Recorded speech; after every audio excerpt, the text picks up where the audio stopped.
Oke, selamat siang teman-teman. Assalamualaikum warahmatullahi wabarakatuh. Terima kasih Selamat sudah siang. teman-teman untuk tidak apa untuk off cam dipersilahkan ya untuk kecuali kalau kemudian mau on cam di karena di kampus juga nggak ada masalah. Oke, sebenarnya masih ada dua materi yang semestinya kemudian menjadi bagian dari apa bahan sebelum UTS. Nah, nanti materi terakhir hari Kamis dan sekaligus kita akan bahas sebenarnya isu-isu apa kemudian yang perlu teman-teman cross-check-kan karena saya yakin nanti akan ada beberapa hal yang eh, apa teman-teman perlu melakukan pendalaman sendiri atau perluasan-perluasan dari isu tersebut gitu ya. Nah, yang ini nanti ada bagian yang teman-teman sudah menyinggungkan ketika dalam konteks mengenal hukum atau materi hari ini gitu ya. Ada beberapa hal yang akan terkait dengan dua materi yang kemarin saya share rekaman sebelumnya mengenai asas hukum, bagaimana kemudian konteks asas hukum itu menjadi mendasar dan perlu untuk teman-teman hafalkan, karena bagaimanapun itu sebagai azas, maka asas hukum itu menjadi apa nilai-nilai utama gitu ya, mendasari penyusunan maupun penerapan dari hukum itu sendiri. Nanti mungkin kita kita kalau memungkinkan nanti kita lihat sekilas. Tapi misalkan namanya kita bicarakan habis ini idem gitu ya. Azas ketika seorang tidak mungkin diputus dalam satu perkara yang sama. Jadi gampangnya, simpelnya itu kenapa ada azas tersebut? Karena untuk memberikan kepastian hukum.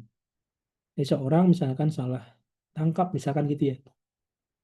Terus kemudian dia sudah menjalani hukuman misalkan seperti itu. Ternyata kemudian dalam pelaksanaan ada aktivitas yang atau merujuk kepada tindakan yang sama, nggak bisa. Nah, kalau contoh yang ekstrim itu yang mungkin kemarin di video itu sudah saya sampaikan, kampanye saya dituduh membunuh karena nggak ada saksi-saksi lain kecuali bukti pisau yang memang ada sidik jari saya gitu ya. Saya kemudian dihukum. Hukum, katakanlah kemudian setelah eh, setelah kemudian sekian banyak eh, apa sekian banyak ya kampanye remisi dan seterusnya gitu ya. Itu kemudian katakanlah 5 tahun saya selesai menjalani hukuman saya. Nah, ketika saya menjalani hukuman saya selesai, saya keluar, katakanlah nih, ternyata orang ini ada beberapa film yang kisah yang kemudian uh, kisah nyata gitu ya, yang kemudian juga halnya sama. Jadi saya sebenarnya dijebak tuh, karena mayatnya tuh nggak pernah ditemukan, cuman ada darah-darah. Waktu itu kalau salah satu filmnya itu misalkan Double Jeopardy itu memposisikan bahwa terjadi kejadiannya di laut gitu ya. Jadi kemungkinan mayat itu yang dipersangkakan dibunuh oleh saya itu sudah jatuh tenggelam di laut. Terus apa? Nah, ternyata orang itu masih hidup gitu ya, menipu saya. Nah, ketika saya bebas, saya membunuh beneran orang itu karena saya balas dendam sama seperti itu ya. Secara konteks hukum, Nabi Sidir memposisikan bahwa saya nggak bisa dihukum lagi untuk perkara yang sama. Karena apa? Orang yang dipersangkakan mati itu meskipun nggak mati, itu sudah mati dulu ketika putusan saya diajukan. Itu kan memberi perlindungan hukum, kepastian hukum kepada saya. Gamanya gitu, karena saya dulu dipersangkakan dan dihukum untuk perbuatan tersebut. Gamanya gitu, dan itu nanti asas itu menjadi mendasar ya, menjadi mendasar konteksnya ketika apa kita bicarakan keterkaitannya atau tautannya dengan asas yang lain. Jadi nanti teman-teman perlu betul menghafal, mengetahui asas tadi. Sekaligus akhirnya bagaimana kita mempelajari dasar dari teori hukum itulah yang kemudian membedakan pengantar ilmu hukum dengan eh, materi lainnya seperti itu. Karena kita memang mempelajari mengenai konsep paling mendasar dari hukum itu sendiri. Nah,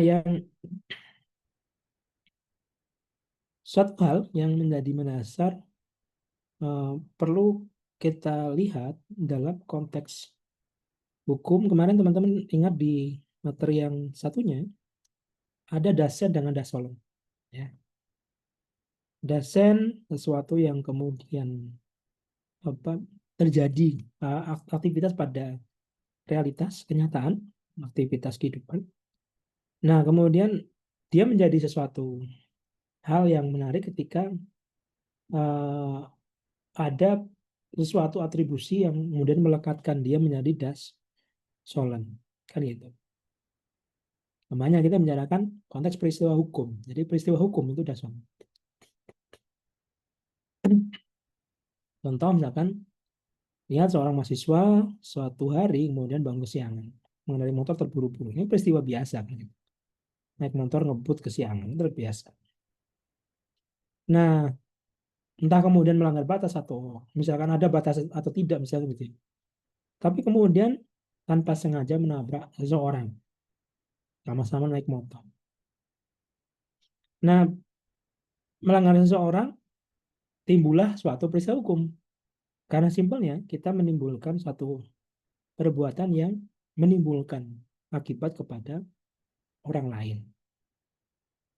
Nah, peristiwa hukum lanjutannya akan muncul ketika ternyata Bu Rahma yang kita tabrak itu dia juga nggak benar tuh, gambarnya tidak sesuai rambu-rambu.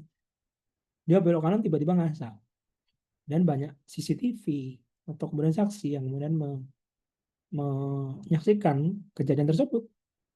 Pada posisi itu kemudian simpelnya ada peristiwa hukum tambahan ketika meskipun kita melakukan sesuatu yang tadi menabrak dan menimbulkan kerugian, belum tentu kemudian kita menanggung semua kerugian yang dilakukan karena fakta-faktanya, peristiwa nyatanya itu kemudian ternyata tidak memenuhi unsur-unsur peristiwa hukum. Nah, sehingga ini yang nanti menjadi apa ciri khas atau ya skills utama yang teman-teman sebagai sarjana hukum nanti perlu lihat adalah ketika ada suatu hal, ketika ada suatu isu permasalahan, maka kita harus bisa sebagai orang hukum setidaknya memposisikan diri untuk melihat perspektifnya, apalagi kemudian kalau ditanyakan dalam sudut pandang, misalkan nanti ini teman-teman akan menemui ini ketika misalkan ada kompetisi mengenai penulisan artikel, opini hukum, atau kemudian moot court gitu ya. Jelas akan ada eh, fakta-fakta yang coba ditampilkan. Nah, tugas kita sebagai mahasiswa hukum dalam kompetisi tersebut adalah merangkai fakta itu. Nah, fakta-fakta itu kemudian simpelnya unsur-unsur apa dari fakta tersebut yang memenuhi terjadinya suatu peristiwa hukum. Kalau kemudian suatu fakta bahwa seseorang berdemo, ya, demonstrasi, timbul ricuh. Faktanya seperti itu. Mungkin nggak timbul peristiwa hukum? Mungkin. Kalau kemudian apakah dia sebagai korban apa sebagai pelaku gamanya? Dia ikut ricuh nggak? Kan gitu. Terus peristiwa hukum misalkan tanpa ricuh, polisi bisa kemudian mengatakan bahwa ada izin nggak? Gamanya seperti itu.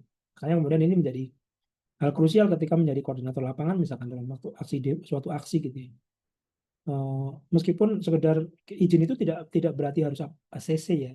Kita cukup menyampaikan surat. Bersurat, ada tanda terima surat itu sudah cukup.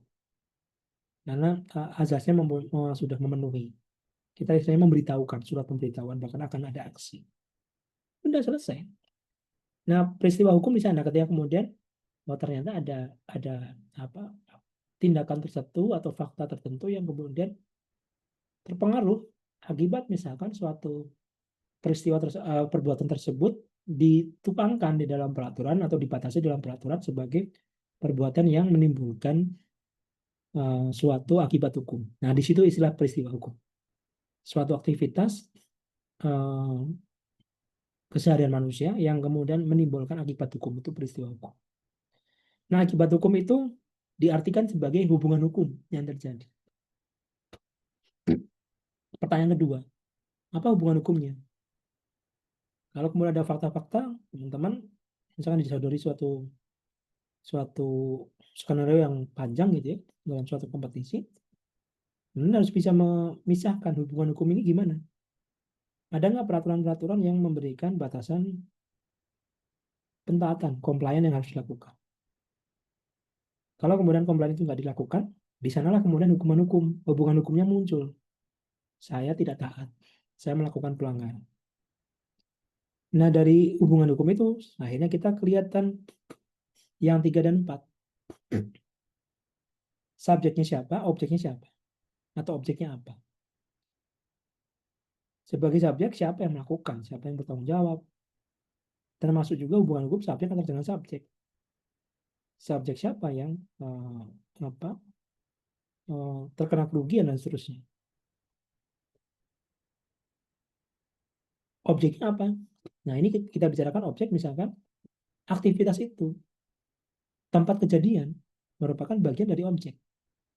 Misalkan kenapa suatu kecelakaan tunggal, jelas-jelas kecelakaan tunggal gitu ya, dari kepolisian ketika memproses TKP, kalau kemudian ada yang meninggal dunia misalnya gitu ya, kalau di Jogja kemudian akan dirujuknya biasanya ke Rumah Sakit Bayangkara sebagai tempat bidokesnya, dokter kesehatan, apa unit unit kedokteran kesehatan Polri gitu ya. Karena kemudian posisinya di sana tempat kejadian perkaranya, tempat kejadian peristiwanya adalah di ranah publik yang polisi memiliki kewenangan itu di sini. Maka setelah semua jelas apa peristiwanya, hubungan hukumnya seperti apa, subjeknya siapa, objeknya apa, atau subjeknya siapa saja, objeknya apa saja gitu ya. Maka kemudian yang selanjutnya perlu diperhatikan adalah kita melihat ada nggak ketentuan hukum publik yang melekat di sana. Adakah kualifikasi hukum yang dapat diterapkan? Nah, nanti ketika kalau nggak ada gimana? Nah, ini fungsinya kemudian nanti kalau proses lebih lanjut minta ditafsirkan oleh hakim. Kalau kemudian terkait aturannya minta tafsirkan oleh hakim Mahkamah Konstitusi kan gitu. Dan ini yang kemudian menjadi isu permasalahannya ketika hakim memang punya kewenangan penafsiran. Tetapi kalau kemudian kewenangan penafsiran itu uh, sudah terkorup sendiri kan, nah itu jadi permasalahan. Makanya kemudian korupsi pada lembaga peradilan itu menjadi sangat sentral, isu yang sangat sentral dalam konteks hukum. Misalkan di lingkungan ini menarik ini, baru 2 minggu yang lalu ada putusan. Secara konteks hukum atau secara kewenangan penafsiran mungkin nggak itu terjadi. Mungkin saja karena kemudian atau mungkin dibenarkan nggak? Mungkin saja. Tetapi secara kenalaran rasionalitas hukum tidak mungkin. Jadi ada kasus kebakaran hutan yang putusan pengadilan negeri itu memang mengabulkan, maksudnya memenangkan apa tergugatnya ya, karena keberatan.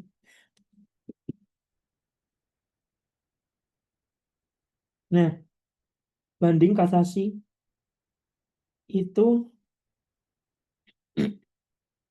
sampai kasasi kalah, kementerian yang dimenangkan, isu lingkungan hidup yang dimenangkan. Ternyata ketika PK pengajuan kembali, hakim PK itu melihat bahwa putusan banding dan kasasinya clear, memutuskan memenangkan kembali putusan di tingkat pertama. Mungkin nggak? Mungkin tadi terjadi. Rasionalitasnya apakah bisa? Bisa karena hakim punya sejak pertama pun punya kewenangan untuk itu. Gitu. Tetapi secara nalar ya lucu aja, lagu kan gitu. Ya kemudian waktu itu Ini kan 2 minggu yang lalu berarti masih dekat dengan proses sidang hakim korupsi yang sawit kan gitu, yang grupnya Wilmar. Saya kemudian loh ini hakimnya ada main apa nih? Nggak masuk itu. Jadi ini isu yang kebetulan saya apa mengikuti gitu ya, isu kebakaran hutan seperti itu. Tapi memang kualifikasi hukum itu kalau kemudian kita sebagai apa lawyer nanti kita memiliki kewenangan untuk ya kami kita punya hak sebagai orang hukum untuk membuat suatu pendapat hukum. Nah, pendapat hukum itu yang kemudian gampangannya eh, berkembang bahwa pendapat hukum itu sangat wajar dilakukan oleh seseorang yang punya background hukum ataupun sebagai warga negara.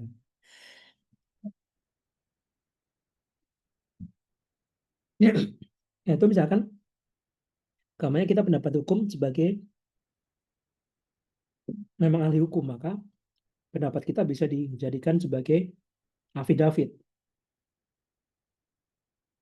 pernyataan gitu ya, pernyataan tersumpah yang kemudian bisa menjadi dasar untuk menentukan kualifikasi hukum apa. Kalau di luar orang hukum mungkin nggak, kemudian sebagai warga negara bisa. Teman-teman mungkin pernah mendengar amicus curiae, sahabat pengadilan. Jadi gampangannya, misalkan nih ada banyak yang terjadi itu amicus curiae itu misalkan mahasiswa tiba-tiba diperkarakan waktu UMS ya. Mahasiswa UMS itu diperkarakan karena alasan memprovokasi mahasiswa, masyarakat, Bang. Masyarakat di sekitar pabrik Sritek yang kemudian apa bangkrut itu ya. Nah, alasannya karena memang pencemarannya itu sudah nyata-nyata di sini. Melakukan kegiatan vokasi. Teman-teman BEM dari UMS, Muhammadiyah Surakarta itu. Kemudian diperkarakan, laporan polisi, masalah pencemaran nama baik, dan seterusnya. Nah, justru termasuk dari UGM, dari beberapa, dan kita bergabung dengan beberapa aliansi gitu ya, dengan Walhi dan seterusnya, kita mensondingkan mengenai amicus curiae atau sahabat pengadilan tadi. Dan seiring dengan judicial activism, keaktifan yang diwajibkan pada hakim gitu ya, untuk menemukan hukum, maka pada konteks sekarang, selama masih proses pemeriksaan perkara, jauh sebelum putusan, maka amicus curiae itu sangat dimungkinkan. Yang penting harus disampaikan secara tertulis dan nanti dinyatakan secara langsung di depan pengadilan, itu sangat mungkin. Jadi gampangnya, oh boleh Pak, boleh. Dalam artian disitulah sebenarnya kita bicarakan bahwa penentuan kualifikasi hukum pun, meskipun hakim yang menemukan, pihak-pihak di luar itu bisa berkontribusi selain. Kalau kemudian konteks amicus curiae tadi, sahabat pengadilan, saya mencoba memberikan penafsiran. Jangan sampai kemudian penemuan hukum yang dilakukan atas dasar kewenangan penafsiran oleh hakim itu kemudian menimbulkan permasalahan nanti. Nah, yang keenam kemudian, bagaimana akibat hukum dari itu? Nah, ini yang penting. Yang notabene apa isu krusialnya di peran atau fungsi seorang hakim.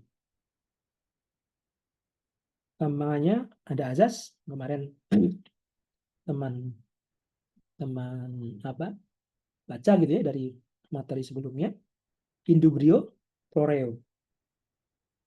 Ada yang ingat in dubio pro reo?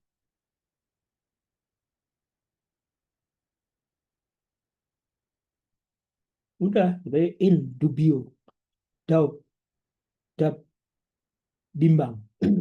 Pro harus berpihak, reo itu keadilan.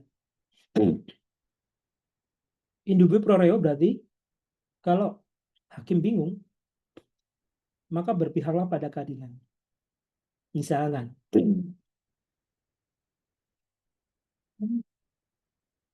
banyak kasus, teman-teman nanti bisa mencari, yang katakanlah mbok siapa, nenek gitu ya, atau pokoknya ini warga masyarakat sekitar nggak tahu menanggung. Dia cuma mengambil pisang, mengambil nanas, mengambil ranting.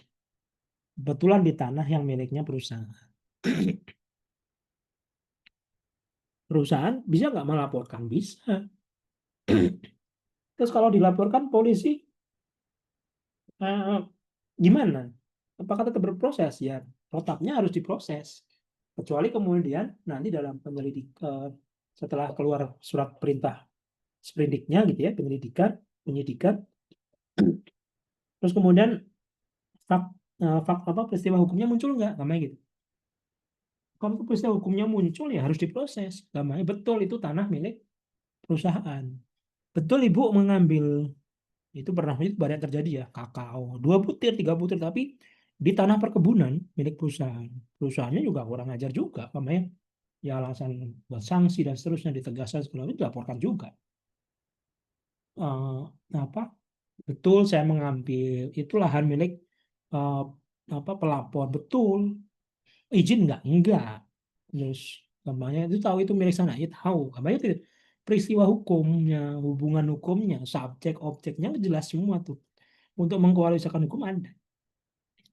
Tapi kemudian akibatnya gimana, tambangannya hakim kemudian ini yang sering eh, mungkin teman-teman sering mendengar,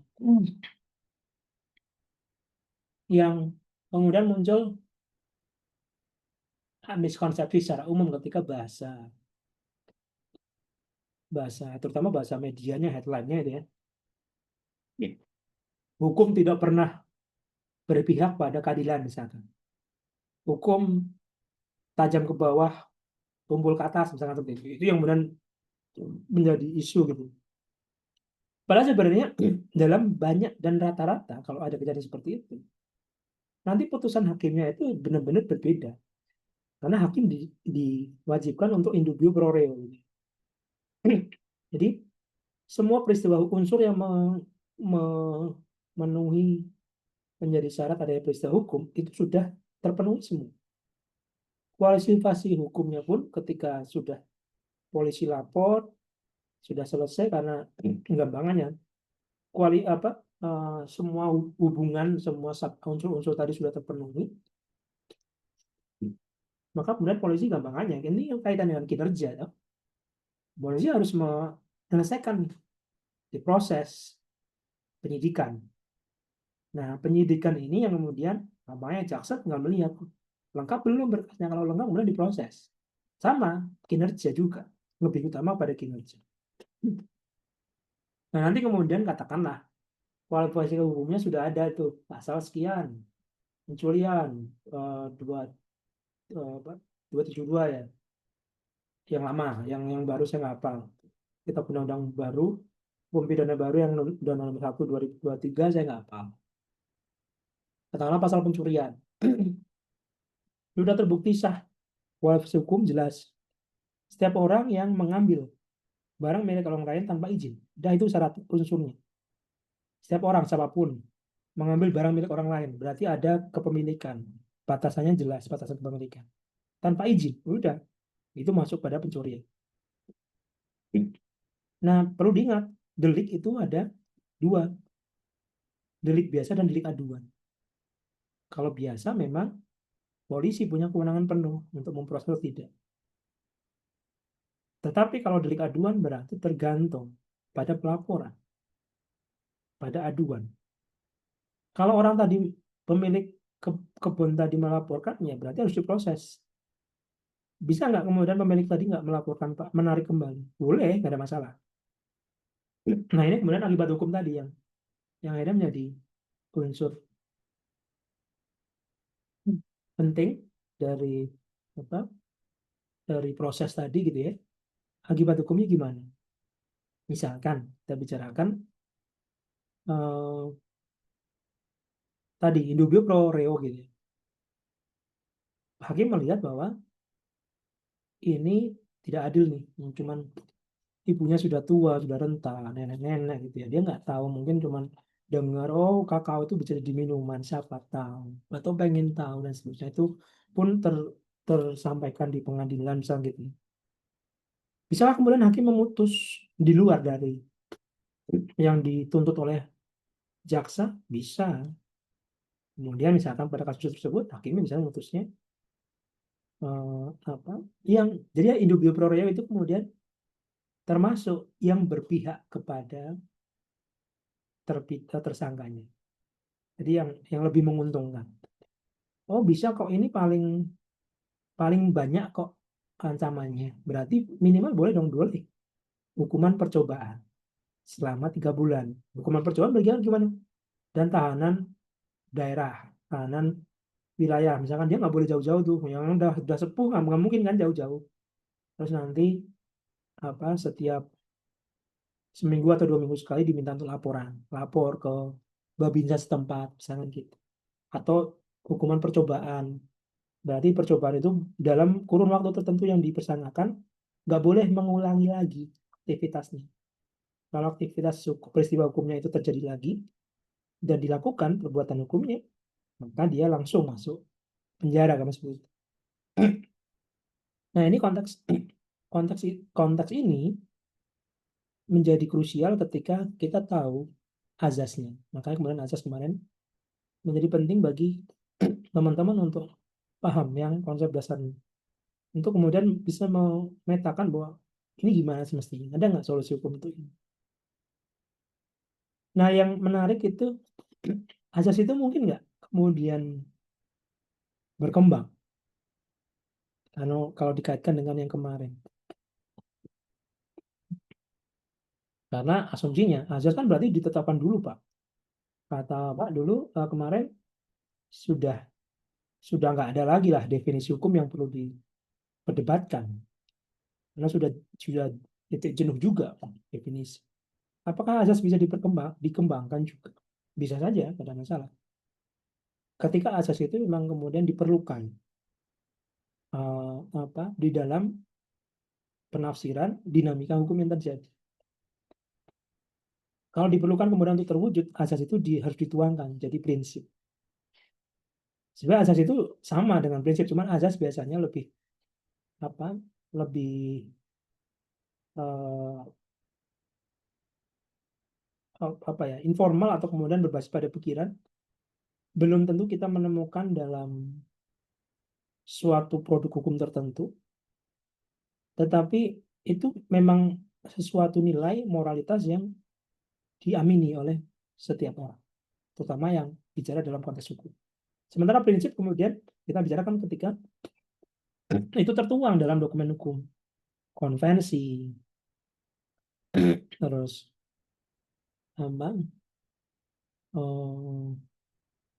undang-undang gitu. Meskipun nanti ada juga yang persepsi yang memahami asas dan prinsip sama.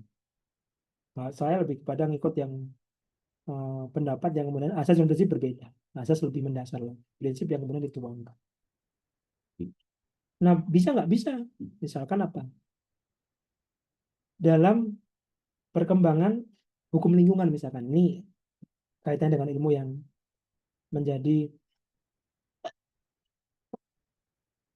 konsen saya ya. Yaitu ketika azasnya adalah indubio pro reo tadi secara umum, ini kemudian berkembang azas dalam konteks bagaimana hakim perlu memihak kepada lingkungan. Karena apa? Lingkungan memang nggak bisa ngomong, objek inanimatif, objek yang selama ini dianggap sebagai pelengkap. Cara ngerekam. Karena ketika tidak diberi keberpihakan, lingkungan akan jadi semakin berkurang siapa yang bisa memproteksi, karena lembaga peradilan memiliki peran sentral di sana. Kemudian berkembanglah yang namanya indubio pro natura. Hitungannya azas baru. Tapi azas karena Sebenarnya itu lebih kepada ujaran-ujaran yang berkembang secara internasional. Secara konteks hukum umum atau menjadi tertulis mungkin tidak ada, meskipun kemudian tertulisnya bisa menjadi dasar, misalkan di Perma 1 2023 gitu ya. Penjelasan Undang-Undang 32 2009 itu ada bahwa ketika terjadi keraguan, hakim harus berpihak pada lingkungan. Nah, ini yang tadi kenapa rasionalitas hukum, penalaran hukum itu menjadi krusial ya, untuk memahami atau memberikan kritisi pada aspek perkembangan hukum yang terjadi di masyarakat. Yang tadi memenangkan di pengadilan pertama. Padahal pengadilan tinggi, pengadilan kasasi yang asumsinya secara karir hakim itu lebih tinggi kedudukannya. Hakim tinggi dengan hakim agung kan lebih tinggi kedudukannya dibanding hakim biasa di PN. Kok bisa malah putusan ketika peninjauan kembali yang dimenangkan malah PN? Hakim tinggi yang hakim agung yang memenangkan lingkungan hidup malah diabaikan. Nah, itu gampangnya anomali hukumnya di Indonesia seperti itu. Ini teman-teman akan banyak menemukan, dan kalian perlu untuk melihat dari sudut pandang yang apa, sudut pandang yang kemudian perlu untuk diperhatikan gitu. Nah, kalau ini gampangnya tadi akhirnya kita bicarakan peristiwa hukumnya tadi ya. Sudah ya, sudah. Subjek, objek, fungsinya, kemudian motor yang terkena rugi tadi, tapi kemudian karena ada koalisi hukum, kita masuk. Nah, akibat hukum tadi kenapa azas menjadi penting, dan masuk bagaimana apa pilihan hakim akan mempengaruhi. Pilihan hakim akan mempengaruhi karena kemudian kita bicarakan konteksnya, azas yang diambil itu akan menentukan akibat hukum yang terjadi. Meskipun juga fakta hukum juga akan menentukan akibat hukum. Kalau kayak pernah saya contohkan, saya menusuk seseorang, gitu kan? Orang itu kemudian dibawa ke rumah sakit dalam keadaan nafas sudah nggak ada. Polisi kemudian mengatakan bahwa ini sudah meninggal di tempat, gitu. Apa? Kemudian saya ditangkap, sudah pasal sangkaan sudah jelas tuh. Saya membunuh seorang. Tapi ternyata ketika dibawa dari ambulan ke rumah sakit, polisi belum tahu ini, karena gitu ya. Ternyata orang tadi ada denyut tapi lemah. Dan kemudian akhirnya statusnya koma nih. Akhirnya bisa tindakan yang statusnya koma. Nah, di dalam hukum ingat, atau kemudian mungkin teman-teman belum tahu, kematian itu ada dua definisi. Kematian secara fisik dan kematian secara hukum. Kematian secara fisik berarti hilangnya denyut jantung.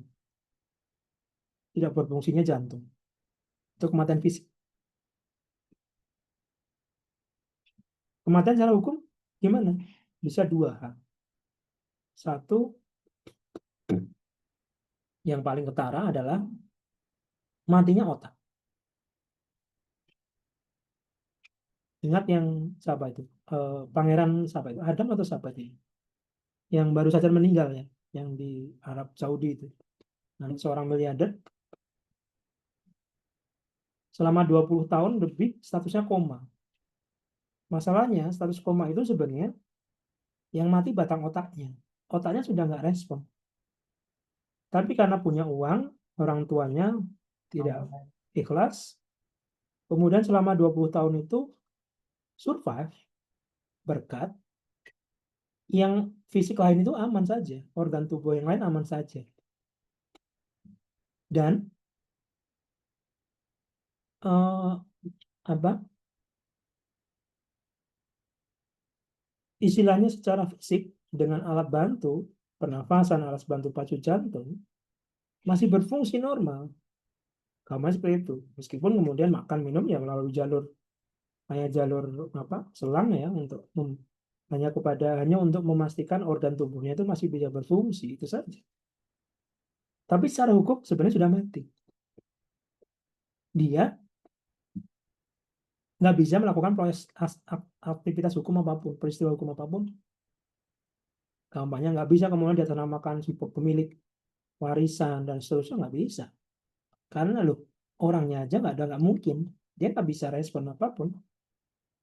Makanya kemudian setelah 20 tahun ya dia hanya diikhlaskan saja lah dicabut seluruh apa alat bantunya, instrumen bantunya itu ya kemudian meninggal. Karena sebenarnya memang 20 tahun itu otaknya memang nggak bisa diapa-apain. Kematian otak itu merupakan kematian hukum. Ya. Jadi gampangannya akhirnya ketika misalkan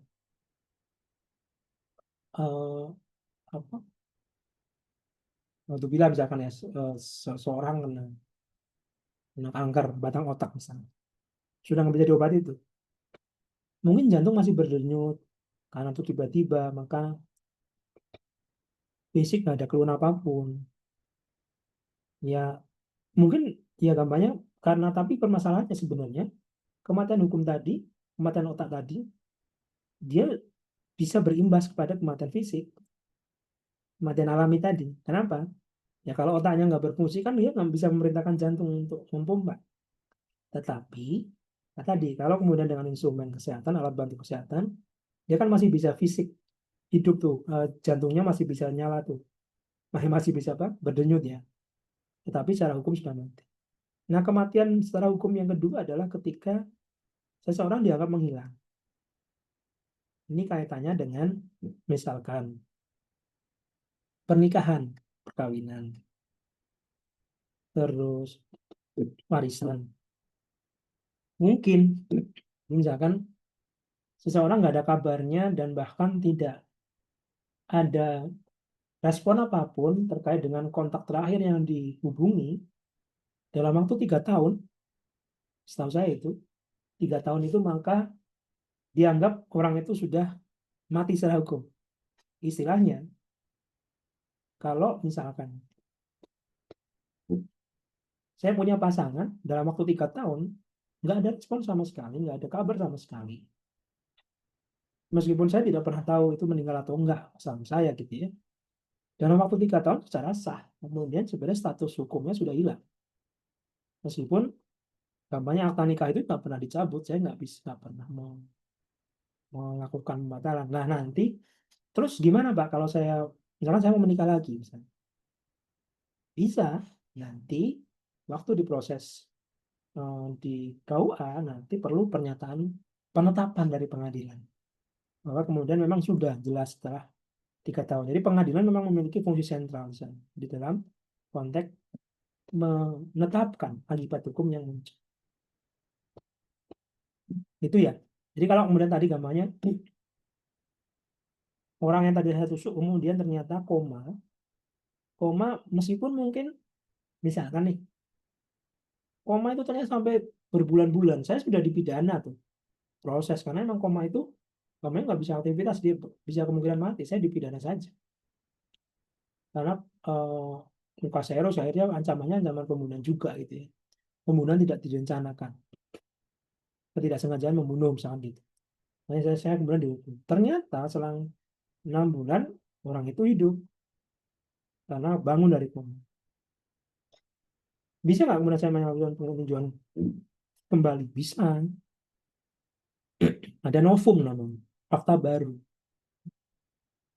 baru atau bukti baru bahwa apa itu loh orang itu yang dulu didakwakan setelah saya tusuk dan meninggal, orang itu ternyata memang betul hidup, bisa pulih, dan sekarang normal lagi.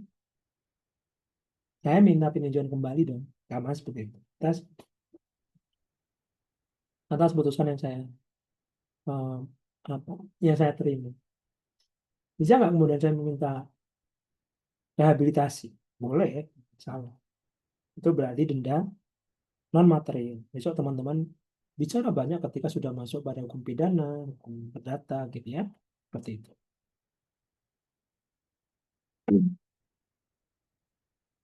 Nah, ada yang namanya satu aturan yang memang tidak sempurna. Tidak sempurna ini ketika simpelnya peraturan itu, kalau kemarin kita bicarakan kaidah hukum yang membedakan adalah adanya kewajiban dan akhirnya sanksi gitu ya. Tetapi akan sangat mungkin sebuah kaidah hukum tidak disertai atau tidak membutuhkan sanksi. Yang notabene kemudian dalam kondisi hukum ini dikatakan sebagai lex imperfect. Tapi dia kaidah hukum. Berarti pelekatannya gimana? Biasanya pelekatannya misalnya asas hukum yang berlaku umum, kaidah sosial yang kemudian menyepakati hal tersebut. Ya, misalkan ini, setiap seorang anak wajib menghormati dan menyegani orang tuanya. Nah, ada sanksinya. Tetapi itu kaidah sosial, jadi KUH Perdata ya. Jadi ketika kita dalam konteks PW berarti kita bicarakan KUH Perdata. Karena KUH Perdata masih ada, buku 1, buku 2 masih menjadi wajib. Buku 3, 4 yang kemudian sudah dipecah, sepecah menjadi banyak peraturan-peraturan. Jadi KUH Perdata kita masih. Termasuk kaidah hukum pun kadang tidak memposisikan apa akibat hukum atau menimbulkan akibat hukum yang diinginkan selain kita. Kenapa? Ya gampangannya misalkan syarat sah perjanjian 1320 KUH Perdata tidak terpenuhi dari perjudian. Berarti gimana simpelnya? Ya simpel lah, saya hutang pada rentenir. Rentenir itu pemilik konteks perjudian. Terus bikin akta, surat perjanjian bermaterai. Harapannya apa? Rentenirnya tadi, nanti kalau saya mangkir, bisa membawa ke pengadilan.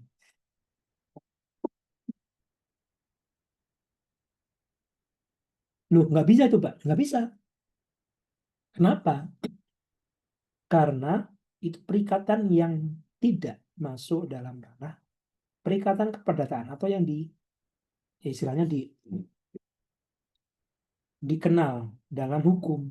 Kenapa tidak dikenal? Simpelnya karena tidak memenuhi syarat subjektif dan syarat objektif, terutama syarat objektifnya. 1320 KUH Perdatanya teman-teman harus hafal nih 1320. Nanti cari ya. Siapa tahu kemudian besok muncul nih jelas nih harus wajib hafal. 1320, 1365 itu wajib hafal. Karena salah satunya unsur objektifnya adalah klausa yang halal, alasan yang halal. Perjudian nggak halal. Hutang yang timbul karena memerintahkan pembunuhan, sniper, itu ya nggak bisa. Kemudian saya sebagai agen snipernya, sebagai snipernya kemudian membawa ke sidang, saya gugat, saya rugi material, karena sudah menyiapkan semua perlengkapan penembak saya, rugi material, saya harusnya bisa di rumah kongko, misalnya gitu ya. Ya nggak bisa. Kalau saya tidak halal. Nah, Ini yang kemudian konteks akhirnya, oh ternyata itu yang kemudian kita katakan bahwa lex imperfecta. Iya, memang meskipun itu difasilitasi oleh hukum ada, tetapi kadang hukum nggak bisa.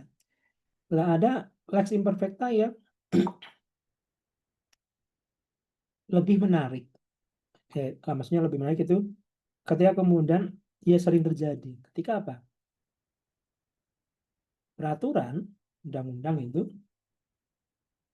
menyebutkan kewajiban pemerintah, negara untuk apa gitu ya. Tapi kemudian tidak ada sanksi.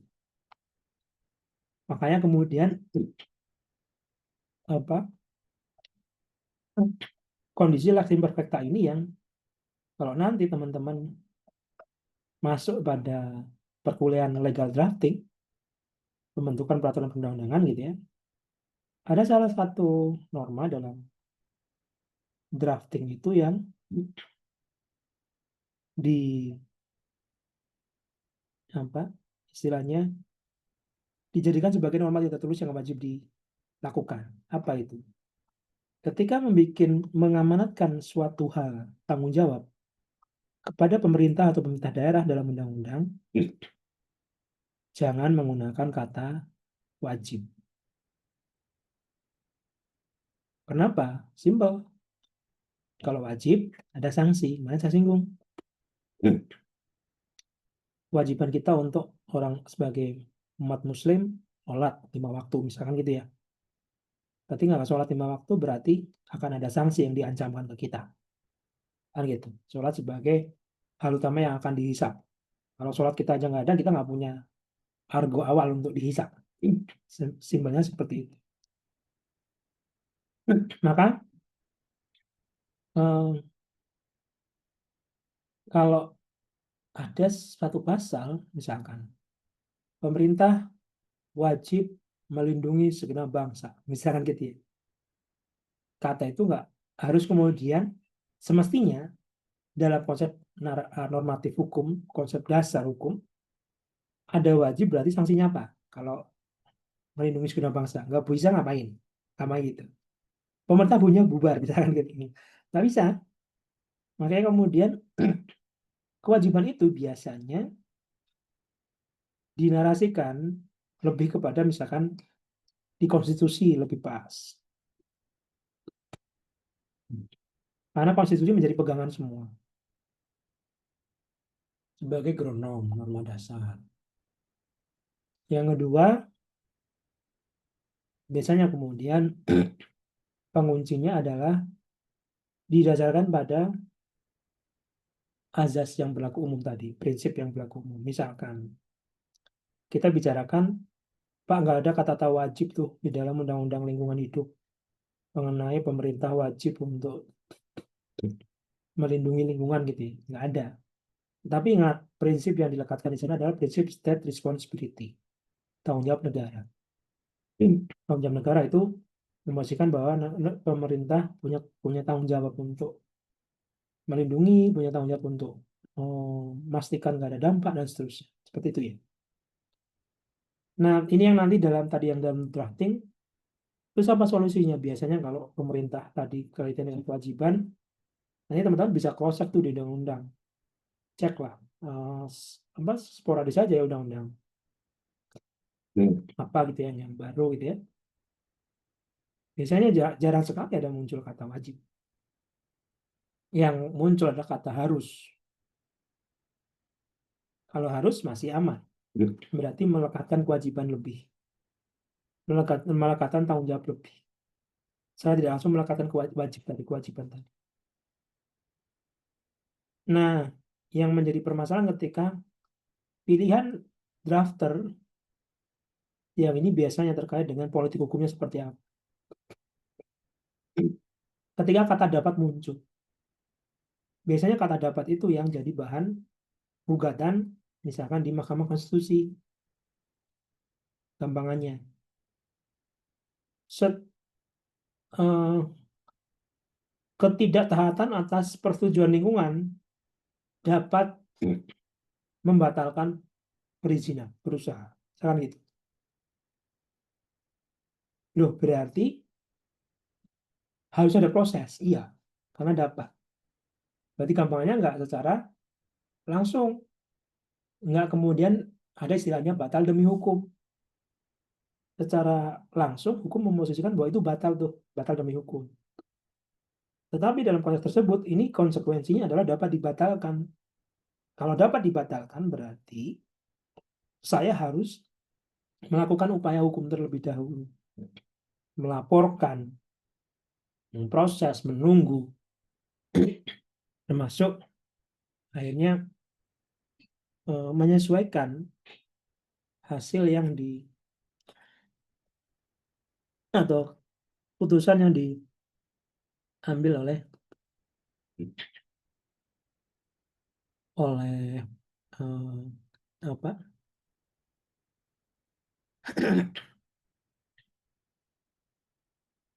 putusan yang diambil oleh pengadilan ataupun kemudian pihak pelaksana hukum itu sendiri.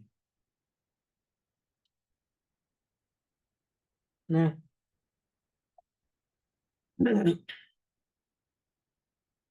nah selanjutnya ini yang kemarin teman-teman sudah membikinkan. Nah, sesingkatnya dalam tugas yang menjadi unsur penilaian kemarin ya. Dalam konteks hukum memang ada ketidakadilan atau keberpihakan lah. Bahwa memang sanksi by nature-nya dalam hukum itu merupakan monopoli penguasa. Penguasa ini bisa, nah makanya kita kan bicarakan triumvirat ya, trias politika, apa distribution of power, ada yudikatif, legislatif, eksekutif. Memang ini monopoli penguasa. Meskipun kemudian monopoli itu ya istilahnya kenapa saya beri bracket gitu ya? Karena pada dasarnya itu kewenangan utama. Apakah tidak bisa disanggah dan seterusnya? Bisa. Makanya kemudian ada mekanisme-mekanisme hukum yang cukup banyak. Banding, kasasi, peninjauan kembali, judicial review, formal review, seperti itu ya. Tetapi secara nature-nya memang perorangan tidak diperkenankan untuk melaksanakan sanksi, menegakkan hukum. Meskipun sayangnya yang terjadi di rata-rata tempat kita gitu ya, ada dua persepsi yang saling berkebalikan. Waktu yang kasus satu orang kemudian secara tidak sengaja membuat mati dua orang begal di Mataram, Nusa Tenggara Barat, pagi-pagi. Dalam perspektif polisi, karena ada ada peristiwa hukum matinya dua orang tadi pagi-pagi, ya untungnya ada saksi berapa, tapi kan saksi itu apa? Karena pagi perlu perlu ditelusur lebih lanjut ya. Akhirnya dan orang-orang yang tadi menyerahkan diri, sebenarnya menyerahkan diri pengen lapor gitu ya, malah kemudian distatuskan sebagai tersangka, sebagai tersangka. Apakah itu benar secara prosedural, normal prosedural? Ya emang itu tugasnya polisi. Polisi, aparat penegak hukum, seperti saya sudah singgung di awal, yang diajari oleh penegak hukum adalah praduga bersalah. Setiap orang itu menjadi tersangka, terkecuali nanti bisa membuktikan sebaliknya. Sebenarnya seperti itu. Simpelnya seperti itu dalam dalam memang itu protap dasarnya kepolisian penegak hukum seperti itu. Nah kemudian dijadikanlah tersangka sambil melakukan proses. Nah ini adalah sudut pandang masyarakat, sudut pandang publik, karena akhirnya kan kita bicara masalah trust ya, kredibilitas polisi kan ini. Publik melihatnya sesuatu yang nggak benar, sudah pokoknya sudah perbuatan yang salah oleh polisi. Dia melakukan pembelaan diri kok malah jadi tersangka seperti itu. Dari sudut perspektif umum seperti itu. perspektif kita ya harus melihat orang hukum, oh iya, tan dulu memang itu protapnya istilahnya gitu. Termasuk protap itu harus murni, memenuhi unsur pembelaan terpaksa. Unsur utamanya apa? Memang didesak, istilahnya respon, sebagai bentuk respon. Tidak secara aktif melakukan. Jadi misal simpelnya ini gini. Ini sampai kampanye ya, guyonan anak hukum tuh. Kalau kalian misalkan nih rebutan pacar gitu ya, kalau seperti itu. Kalau orang hukum yang cerdas, anak hukum cerdas, jangan mukul duluan. Tunggu dipukul, baru kemudian kalian boleh membela, balas mukul. Karena dari kesaksian dan kemudian visumnya, atau kemudian malah nggak usah dibalas. Udah visumkan aja, kamu akan menang. Nah, seperti ini guyonan nakalnya orang hukum. Karena kemudian, Pak saya dipukul loh Pak. Meskipun saya ngerebut gitu ya. Beda cerita ya. Tapi gampangnya seperti itu. Pembelaan terpaksa itu menjadi krusial. Jadi yang pertama bukan yang melakukan, istilahnya sebagai respon. Kedua, namanya sebagai responnya harus sewajarnya. Tidak boleh berlebihan. Mohon maaf nih, namanya ya tadi ya dipukul, dibegal, udah mati masih ditusuk-tusuk, masih dipukuli kepala, tendang kepalanya misalnya gitu ya. Oh itu udah beda cerita tuh. Tapi kalau kemudian karena memang kita membela diri, apalagi tertusuk karena mereka bawa pisau dan terus kemudian kita betul-betul membela diri, kemudian bisa menangkis dan seterusnya, sudah aman. Itu masuk unsur pembelaan terpaksa seperti itu. Nah ini batasan yang kemudian kita pahami dalam konteks Eigenrichting.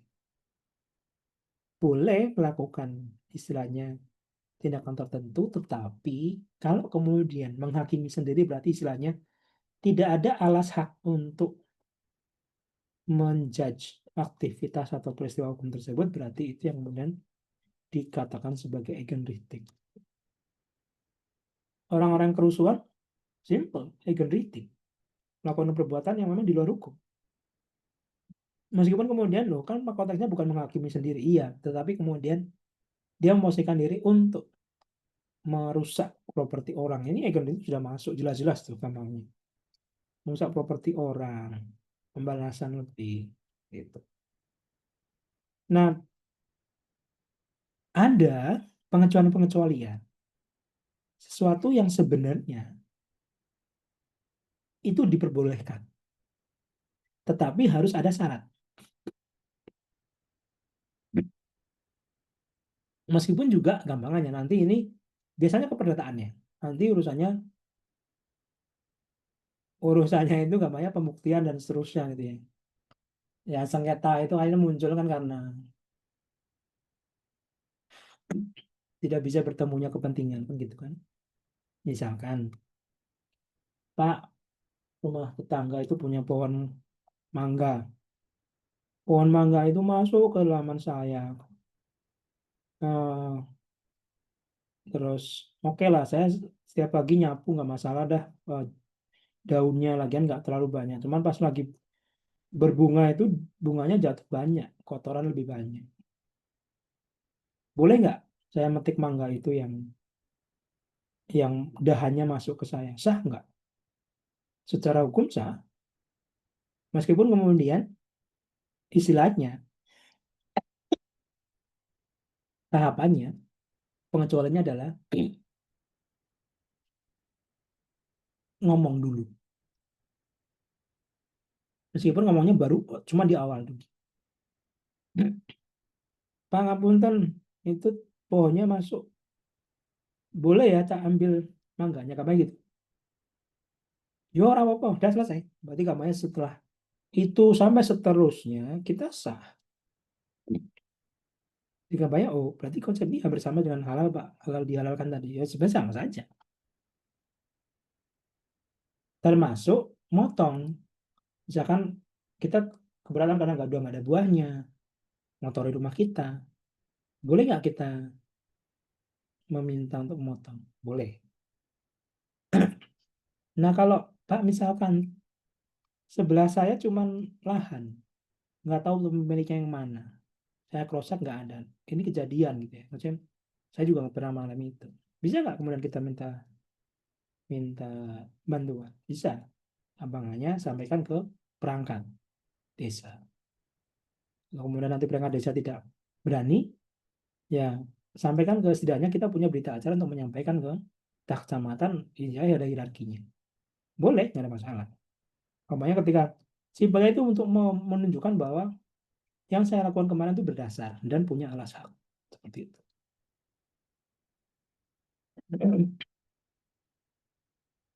Nah, dua hal terakhir, teman-teman.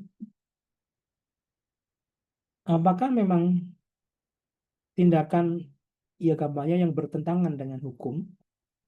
Kita bahasakan main hakim sendiri tadi. Jadi main hakim itu tidak hanya memukuli orang ya, memukuli orang pak, memukuli maling pak dan seterusnya itu tidak hanya sekedar itu. Egan Richting itu istilahnya main hakim sendiri berarti kita memposisikan diri sebagai orang yang menentukan bahwa saya berhak untuk melaksanakan hukum itu. Saya membenarkan tindakan itu karena berarti hakim yang kemudian memutus bahwa boleh seperti itu.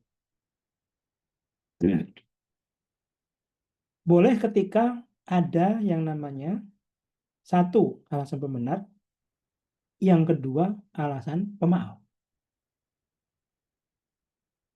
Alasan pembenar adalah ketika kemudian secara hukum by naturalnya itu memiliki dasar. Satu dari alasan pembenaran ini keadaan darurat, not to stand. Ketika kemudian kasus yang paling atau contoh yang paling mudah di dalam ceritanya Cicero, tokoh hukum ya, yang menceritakan mengenai papan Karneades. Nah, teman-teman kebingungan Karneades itu apa? Ingatlah Rose dan Jack di film Titanic.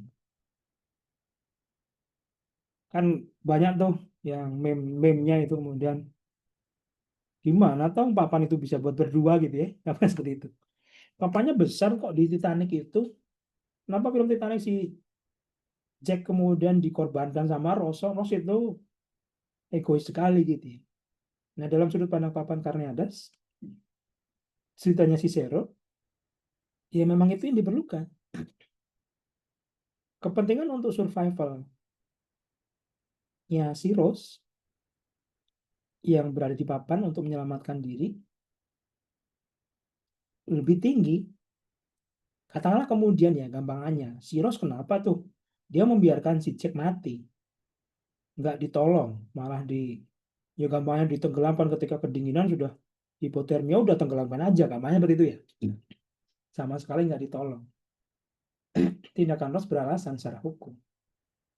Karena dalam konteks papan Karneades, kalau ada dua orang ikut masuk ke dalam satu papan kecil tersebut, maka risiko untuk survivalnya menjadi lebih kecil.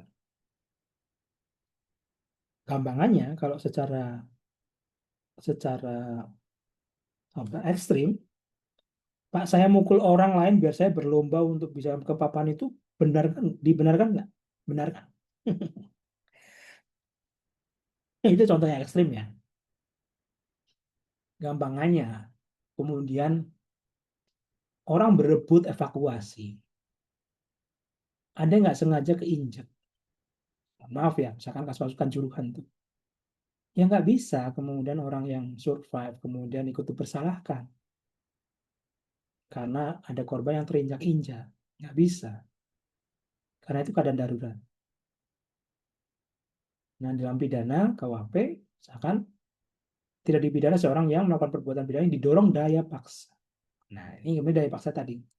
Alasan pembenar tadi paling utama tadi, misal masuk yang eh, apa kaitannya pembelaan tadi. Nah, daya paksa sendiri itu bisa bersifat absolut, bisa bersifat relatif. Ya. Dalam artian, ini sesuatu yang akhirnya nanti hakim perlu, atau setidaknya penegak hukum perlu melihat itu sebagai pembenarnya. Ini yang tadi kemudian membatasi masalah apakah kemudian berlebihan atau tidak, misalnya gitu ya. Ya misalkan notwir, bilang terpaksa karena tadi serangan mendadak dari begal, ya. Absolut relatifnya tadi berpengaruh adalah gimana posisinya, kronologisnya, terus kemudian eh, pembalasan seperti apa, itu nanti akan mengefek. Cuma memang ya itu di Indonesia kemudian kalau nggak viral nggak justice, justice no justice no viral itu kan, itu yang kemudian no viral no justice, itu yang kemudian menjadi ya ke apa keprihatinan orang-orang hukum seperti itu. Terus yang kedua, ketentuan undang-undang, misalkan nembak buronan, tahanan melarikan diri. Ya ini gampangannya kalau dari teman-teman polisi gitu ya. Kalau yang tindakannya itu menyebalkan sekali, misalkan yang mutilasi gitu ya, itu gimana? Ya biasanya tangkap itu karena dia mungkin nggak lari secara penuh ya, tapi udah langsung tembak dulu gitu. Nanti tembakan peringatannya nanti. Akhirnya seperti itu. Oh iya iya, soalnya kalau tembakan peringatan dulu orang itu udah lari. Tembak dulu lututnya, kemudian baru tembakan peringatan. Itu praktek umum. Tapi kemudian boleh nggak ini? Boleh. Yang penting ada protapnya tadi, istilahnya di laporan, gitu ya. Dan itu memang beralasan. Enggak kemudian orang udah nyerah, udah iya ya Pak, minta maaf, kemudian ditembak ya itu beda cerita. Tapi kemudian orang lari harusnya, istilahnya sebenarnya secara prosedur memang tembak peringatan dulu, tapi kan kadang tembak peringatan udah keduluan, tembak dulu, baru kemudian tembak peringatan. Itu yang kemudian nanti istilahnya daya paksanya itu relatif, tapi kemudian ya kayak gitu nggak mungkin lah kami laporkan. Yang penting itu memang kami melakukan itu pun sudah sesuai dengan prosedur tahapan.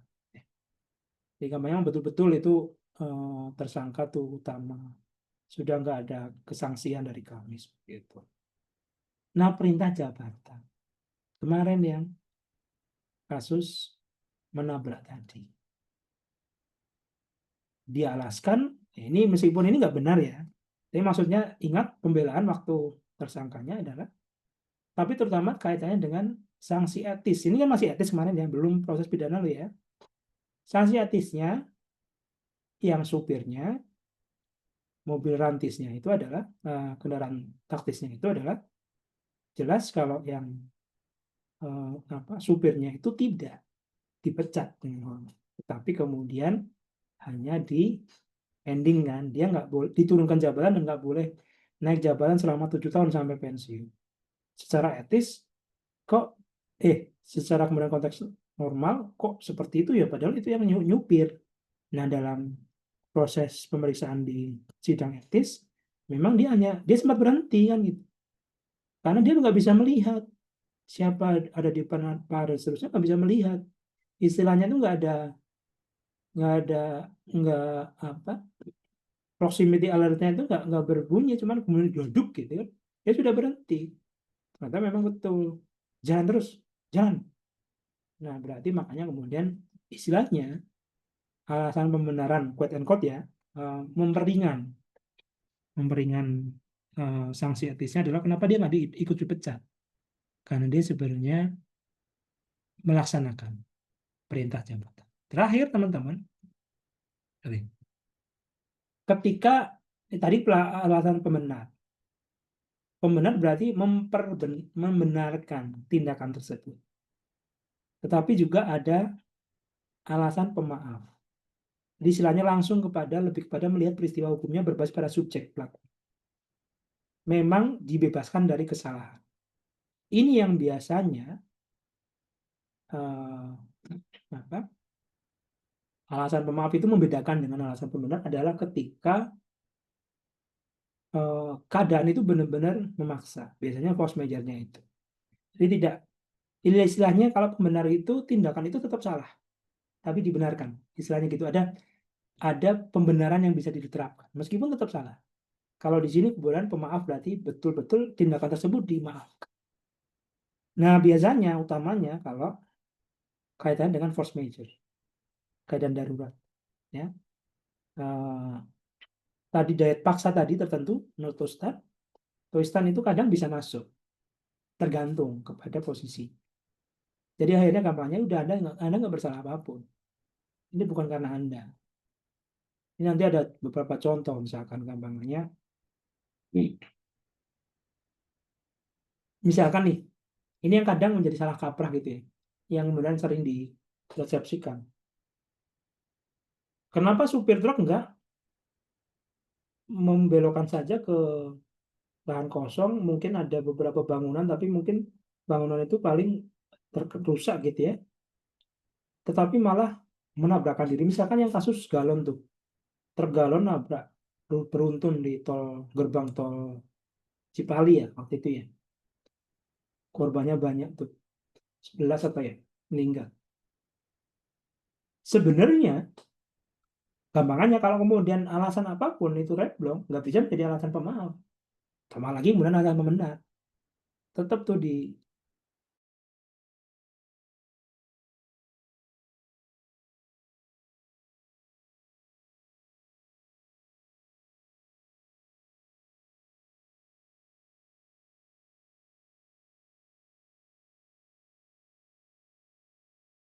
kemungkinan orang yang ada di situ minim. Memang nanti mungkin akan di apa diminta tanggung jawab segala macam, tapi bahwa rembong itu justru bisa menjadi alasan pemaaf. Nah, harusnya seperti itu. Karena enggak ya nggak bisa. Ya. Nah, ini yang apa eh, jadi sebagai kesimpulan dua dua konteks ini yang kemudian dalam hukum ya. Memang lebih banyak biasanya nanti hukumnya hukum pidana, hukum publik. Meskipun apakah keperdataan tidak bisa, bisa tadi ya beberapa. Kira-kira gitu ya teman-teman. Saya akan akhiri. Insya Allah besok kita ketemu di Kamis, materi terakhir. Bismillah. Dan nanti sambil kita diskusikan isu-isu yang kemudian teman-teman istilahnya recap lah ya. Recap. Sebelum kita selesai dan teman-teman siap untuk tes. Gitu ya. Terima kasih. Nanti kalau tadi ada di hasil rekaman nanti saya share aja biar semua bisa mengakses ya. Jadi tanpa perlu individu-individu kemudian merekam tadi. Saya akhiri, terima kasih. Selamat siang, teman-teman. Assalamualaikum warahmatullahi